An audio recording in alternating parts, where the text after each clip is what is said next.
Blossom and the Fresh Prince of Bel-Air will not be seen tonight, so that we may bring you the following special presentation.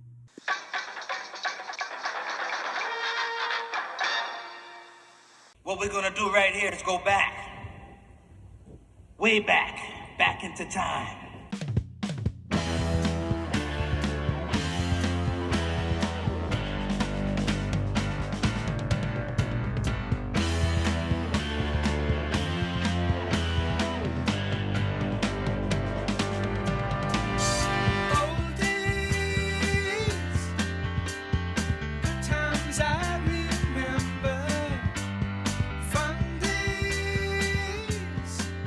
Welcome to a special edition of the Keep It To Yourself podcast, a very special edition, really.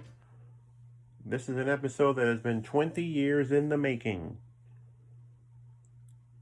This weekend marked the long-awaited, much-anticipated, and almost threatened by the coronavirus Delta variant of my high school class's 23rd reunion. Saratoga Springs High School, it really is known.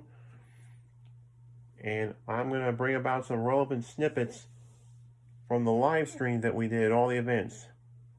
We did an event Friday night at this place called the Whitman Brewing Company, which is the only adults-only event on the entire docket. Then the main event of the weekend, a family-friendly picnic lunch at Saratoga Spa State Park.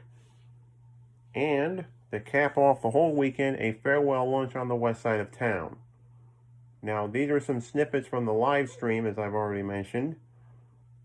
I didn't present the whole thing. Why would I want to bore you with that whole deal?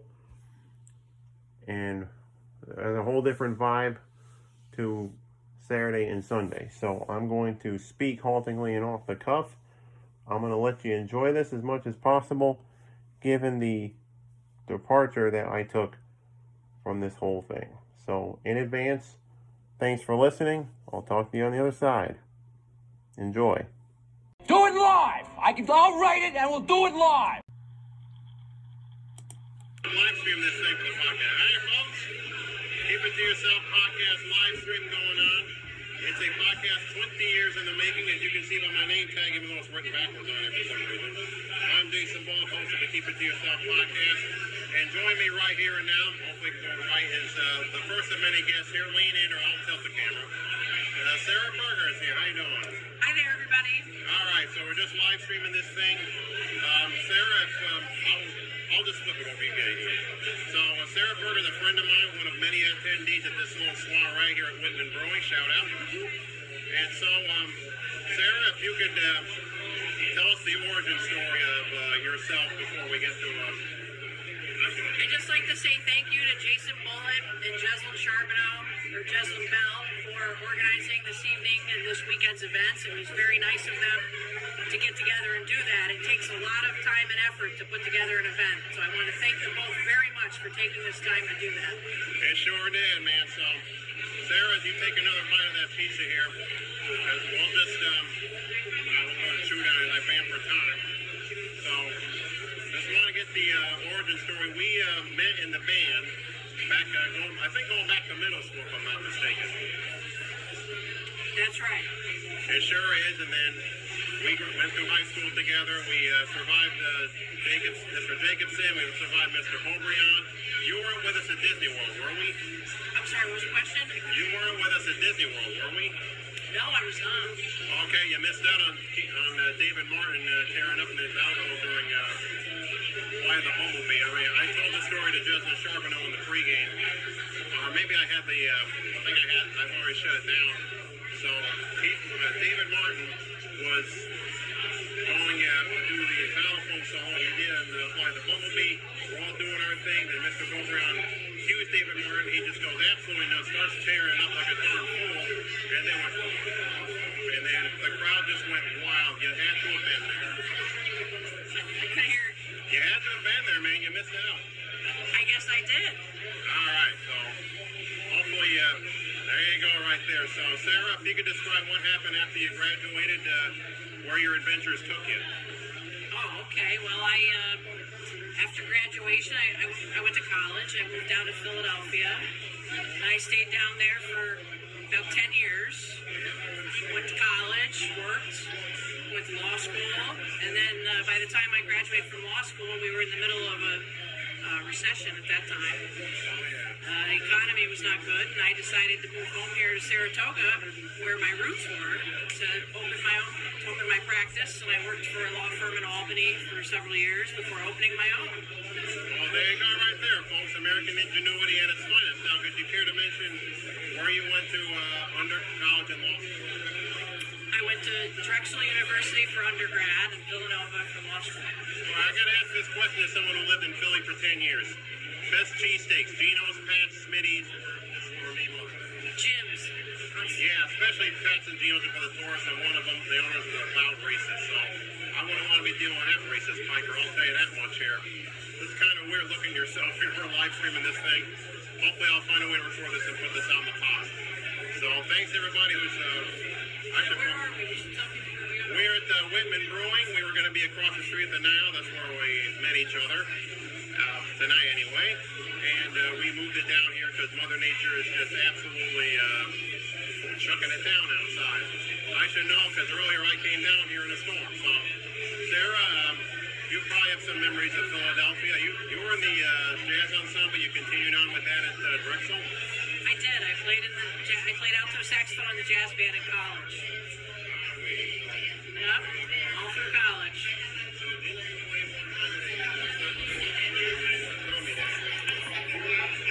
Did I play where? You play like some jazz club with the Drexel ensemble. I don't know. Oh, I played at Port Leaves in northeast Philly, and I played at, I'm trying to remember, there was a club that John Coltrane used to play at. He was in Philadelphia, in West Philly. In the moment, since you're asking me that on the spot, I can't remember. Don't be bashful, don't be nervous. It was in West Philly. What was that place called? Tell me. I should know that. That used to roll off my tongue, and now I can't remember.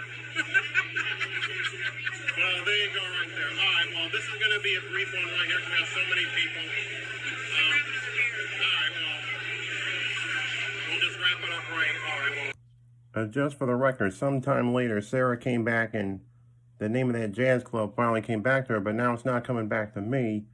It is somewhere in West Philadelphia. I think it's called Nellie's, but I could be wrong. Don't make book on that one. The pairs of podcasting and live streaming. Who says men can multitask? All right. Get to the bar. Okay, I'll follow over there.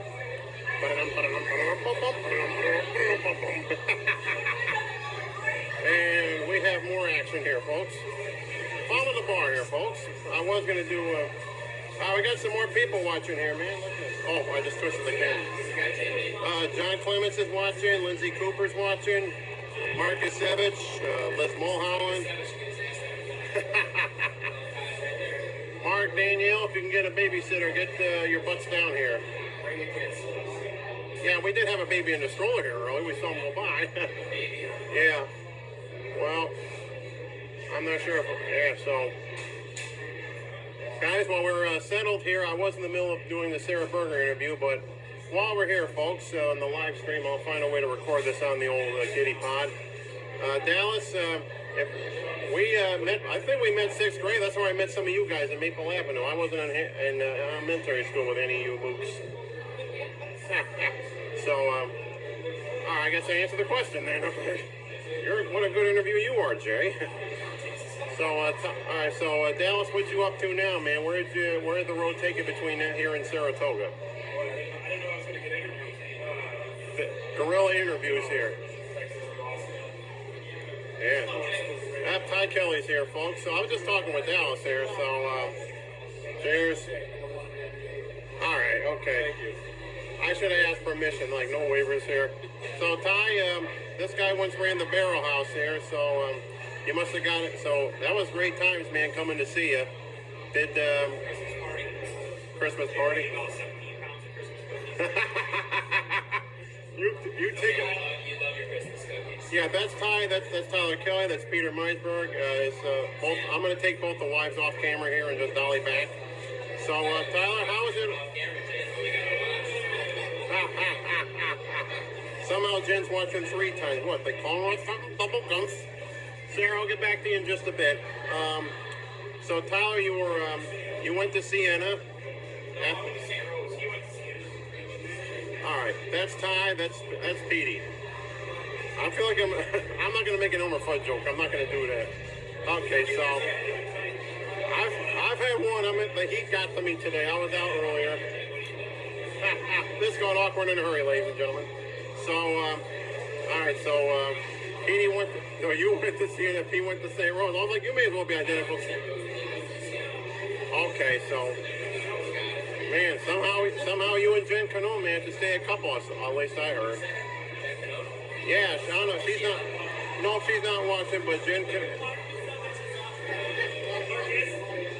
Hiya, Mark. What up, buddy? And listening too, if I may ask. So find a babysitter. You and Danielle find a babysitter and get down here. We're gonna be here most of the night, you know. Anyway. So, he got you. It's all good. Long distance relationships don't work all that well. I mean, I'm like, if this is me normal, you don't want to see me drunk. I'll tell you that right now. We got 8 people, so we got a captive audience. We got 8 people according to this. So, anyway, Tyler, you ran the barrel house down there on the other side of town for a while. How was that? You ran a full-service for-profit establishment. Yeah, I always like going to those holiday parties. It was 15 and 17 I went. I don't like that somehow they squeezed you out. If you want to spill the beans, go ahead. We got a limited audience, so we can keep a secret here. If you don't want to spill the beans. Oh, okay. All right. Petey, I remember. Petey, we first met over at Peter Meisberger, folks. Petey, we first met over at, I believe was, if I'm not mistaken, we were down like junior high. We rode the bus together. They picked you up on Daniels Road. You were living down there. Yeah. So, there you go, man. Then, you've been living here your entire life. Did you boomerang back, like go somewhere and then come back to Toga Town? You and your thoroughbred picks, you're going to be like Pittsburgh. Forget Pittsburgh Phil. We got Saratoga Pete. Or Porter Corners Pete, maybe. Who knows? So Dallas, if I may, you don't want to be on camera. So I'm like, he's frozen out, man. So. You got a Voorheesville graduate in 2005. Yeah. Okay, folks, I'm going to level with you. I didn't really do anything for Saturday and probably on Sunday too. Especially the former with all the kids running around.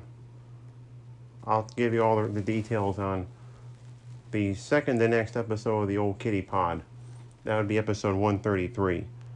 And also, at this juncture, I would like to apologize for anybody's viewing experience being ruined on Friday night.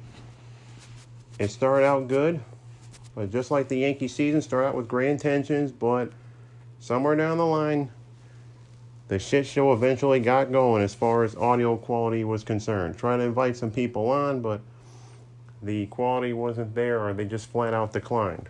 Either or. So, I apologize, but that's just how it happens. Back at it here on the Kitty Pod 20th Reunion Special. I apologize for the first part. This has been like a special look back at Streets Night Out. It's just been little fragments, nothing formal. I tried to get something going with Sarah Berger on that front, but it didn't exactly pan out. It wasn't anything formal, no big thing. The person in question has since left. We've had several departures. We've had a whole bunch of married classmates, female variety, and a number of whom are male classmates to whom they're married, have also appeared on the scene in the intervening moments. And it's quite the scene down here, about to wrap it up. It is 20 minutes to 10 o'clock, and this place, I believe, is about to close up for the night, and we're all going to be asked to get it on out of here. My cell battery is running low here, so I don't know how much time I'll have to hold out here. This is the only adult only day on the calendar. There's a There's also going to be a family-friendly picnic in the park that'll go pretty much the entire day tomorrow. Sunday we got a farewell lunch over on the west side of town. So hopefully everybody makes it out. I don't know if you can hear me. It's quite a cacophony going on here. There we go right here, folks. Showing yourself there, buddy. This is Andrew Eustace talking, ladies and gentlemen. Say hi to the folks from Podcast Land. Hey, how's it going? And that's Aaron Collison, that's Sheila Faith's wife. That's Sheila talking to Nicole Riffenberry, not that you can see her or anything. I do my own, this is a one-man operation with this podcast, so you know. So, I'm just walking around just describing the scene here, man. It's lively. It's lively. We've got one random over there. He's not with us, I don't think. 2001 We'll have some more. If they didn't make it today, they'll make it tomorrow and or Sunday. That is for darn sure. So, all right, just wrapping her up here awkwardly. And there you have it, folks. It was a weekend to remember and something I really anticipated, especially after all the COVID restrictions we've gone through in the past year or so. So I want to thank you all for listening, and to everybody who made it out, a huge Mondo-sized thank you for doing so, showing your support, and to my co-host and my partner in crime through all this, Jesslyn Bell, ex-BB Nay Charbonneau, for all her help, and for everybody who gave their opinions on what we should do, where are we going to go, etc., etc. You have my undying thanks in that regard. I'll be back next week with another regular episode where I'll talk a little more about this and everything else that I have in my mind, or on my mind, I should say. It's late, folks. It's just after 11 o'clock on Friday the 13th of August, so I'm recording all this beforehand. So, that's it. Signing off from the rolling hills of Saratoga County. Jason Bullitt, Katie Pod. Peace out.